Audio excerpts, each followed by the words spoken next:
Hello les amis, j'espère que vous allez bien. Alors, dans cette vidéo, nous allons montrer en fait comment utiliser Windows Sandbox. Windows Sandbox, c'est quoi? C'est un environnement sous Windows temporaire et isolé qui vous permet en fait de réaliser des tests logiciels, votre code, des configurations, sans toutefois risquer en fait votre OS principal. On ça veut dire, c'est à peu près l'équivalent d'un VirtualBox, c'est à peu près l'équivalent d'un VMware et tout. Mais là, c'est une création assez rapide, mais temporaire. Une fois que vous allez réaliser la configuration de la Windows Sandbox, vous pouvez faire tous les tests que vous voulez à l'intérieur, sans toutefois craindre de crasher, par exemple, votre machine principale. Donc, du coup, pour pouvoir réaliser cela, il faudra en fait que vous ayez certains prérequis. Moi, dans mon cas, j'ai une machine ici qui tourne en fait sur Windows 11. On va regarder un peu. Je vois ici, j'ai un Windows 11, il y a des mises à jour et tout, système, voilà. Donc, si je viens là, device, je descends, je vois ici que je suis à la version Windows 11 Home. Ça veut dire sur mon PC en lui-même, je pourrais pas faire en fait l'activation de la Windows Sandbox. Par contre, si vous avez une machine avec les caractéristiques de la Windows 11, par exemple, ou Windows 10, si je viens là, je cherche les paramètres du système, voilà, je descends ici, je vais me rendre compte que j'ai une machine avec un système d'exploitation Pro. Donc, vous pouvez avoir un système Windows 10 Pro ou un système Windows 11 Pro, l'un des deux, ou éventuellement un système d'exploitation Windows 10 Enterprise ou Windows 11 Enterprise, et vous pourrez en fait avoir l'option de la Windows Sandbox. Alors, si je viens ici, je vais juste faire CTRL pour aller dans le panneau de configuration. Je vais aller sur Programme. Ensuite, je vais aller sur Activer des features. Et là, vous allez vous rendre compte que j'aurai l'option de la Windows Sandbox, tout simplement parce que je suis sur un système 10 Pro ou un système professionnel ou Enterprise. Par contre, si je reviens sur ma machine principale, et que j'essaye en fait de réaliser la même opération, donc là je vais taper contrôle, j'aurai ceci, je viens là sur programme, turn on, voilà. Et ici, je vais chercher Windows Sandbox. Vous allez voir que je n'ai pas de Windows Sandbox parce que je suis sur un système Home, Family. Donc, si vous avez déjà un système Home de base, alors vous devrez utiliser les autres options de virtualisation. Mais bah, passons à travers ça et allons directement sur notre machine qui, en fait, a un système professionnel où je pourrai, en fait, activer cette option-là. Donc, je reviens sur cette machine. Je vais fermer d'abord ça et je reviens tout simplement sur ma machine. Je vais cocher Windows Sandbox. Je vais mettre OK. Il va télécharger les requirements. Ensuite, il va me demander de faire un redémarrage de la machine pour pouvoir prendre en compte la nouvelle installation. On va patienter quelques instants que le téléchargement et l'application des modifications se fassent. Et là, il me demande de redémarrer.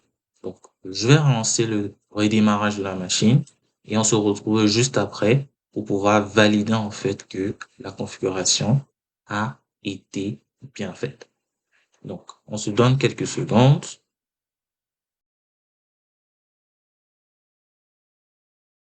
Là, nous avons notre machine qui est passée offline, tout simplement parce que le redémarrage est en cours. Lorsque le redémarrage sera terminé, en fait, on aura notre machine. Donc, plus que quelques secondes et ensuite on pourra se reconnecter. Donc là, je pense que ma machine devrait être déjà démarrée. Je vais cliquer là. Je vais réessayer de me reconnecter. OK. Donc, je vais entrer le mot de passe. On attend.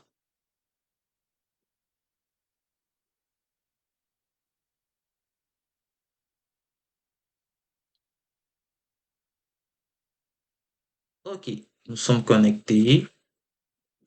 Donc là, vous pouvez utiliser maintenant notre Windows Sandbox. Qu'est-ce qu'on va faire? On va tout simplement venir ici et nous allons taper Windows Sandbox. Bon, il y a certains programmes qui sont encore en cours de démarrage. Donc voilà pourquoi c'est un tout petit peu lent. Donc, on va taper ici Windows Sandbox.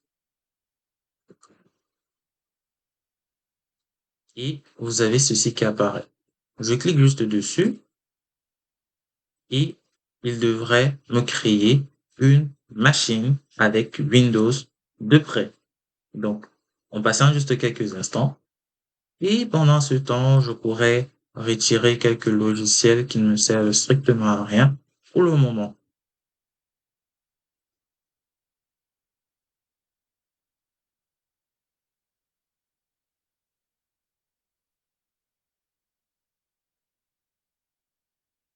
Voilà, ça prendra un peu de temps. Et l'autre chose aussi, c'est que votre machine devrait avoir juste un 50 à 100 gigas de disponible pour pouvoir créer éventuellement cette machine-là. Mais en ce qui concerne la puissance de la machine, elle va utiliser les caractéristiques de la machine physique. Il y aura pas de séparation, il y aura pas de division, sauf à part, mis à part, en fait, le disque dur qui va demander, en fait, une réservation de 100 gigas. Mais ne vous inquiétez pas, lorsque vous allez détruire, en fait, l'environnement, les 100 gigas seront, en fait, restitués et tout ce que vous avez eu à faire au niveau de la machine, en fait, seront également supprimés. Il y a plusieurs moyens en fait de sauvegarder cela, mais pour le moment, voyons déjà comment obtenir notre machine et vérifions vraiment l'isolation entre les deux. Donc, ici, nous avons notre machine. C'est super cool. Je peux l'agrandir, je peux la réduire. On va l'agrandir un tout petit peu. Et là, j'ai une toute nouvelle machine. Je vais un peu ouvrir les paramètres. Je vais aller sur CMD.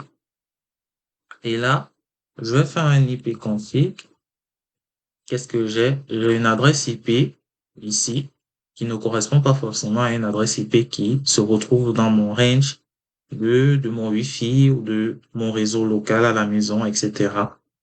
Et j'ai accès à Internet.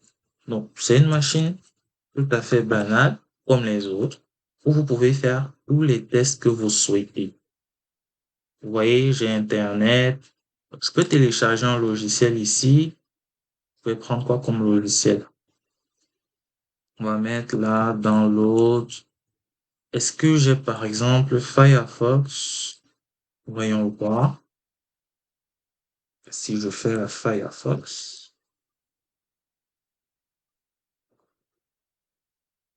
Non, je n'ai pas Firefox sur ma machine physique, ou du moins sur cette machine-ci.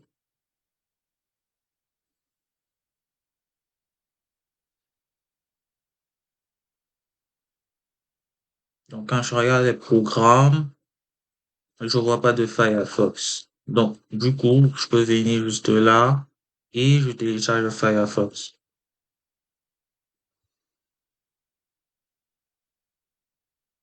C'est assez fluide quand même. Et cette machine a le strict minimum. Donc, je mets là, download. Il va télécharger ma machine, mon navigateur, autant pour moi. Je vais ouvrir le fichier et il va réaliser l'installation. Si termine l'installation, on va regarder un peu les caractéristiques de la machine en elle-même. Donc, On va passer en quelques secondes.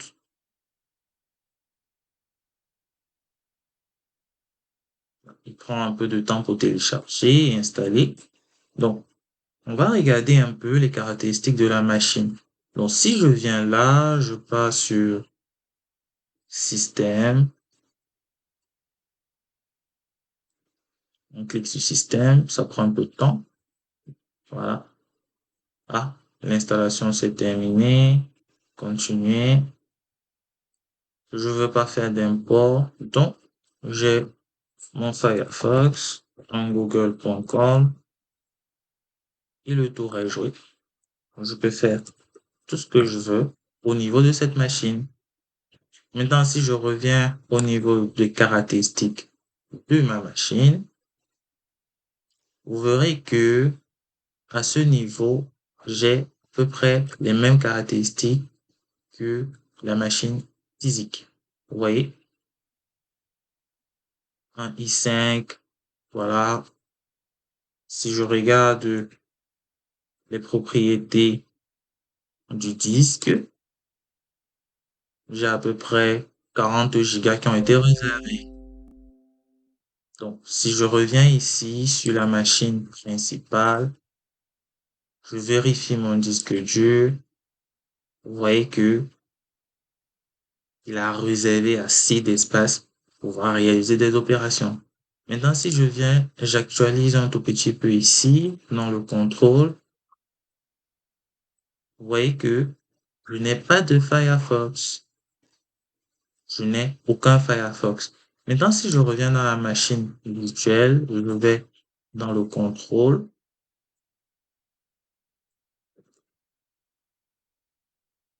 Vous allez constater que je n'aurai uniquement que mon Mozilla Firefox.